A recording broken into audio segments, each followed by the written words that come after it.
আমার একটা বন্ধু আমারে ফোন দিছে, ফোন দিয়ে কইতেছে বন্ধু তোরা বেটা বিদেশ যাই পড়লো গেছিস। আমি বললাম বন্ধু এক কাম করো, একটা ভিসা পাইছে কালকে আয়ে পড়ো।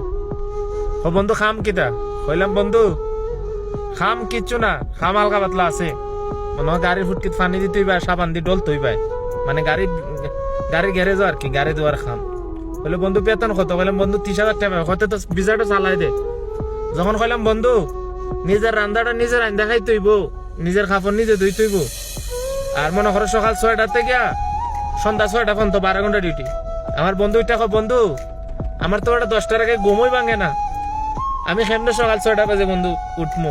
দেখোস না একটা সকাল 10টা থেকে 10টা ডিউটি নি ফার্স্ট। আমি কইলাম বন্ধু বিচারটা খোয়া সুজা, বুঝছো নি?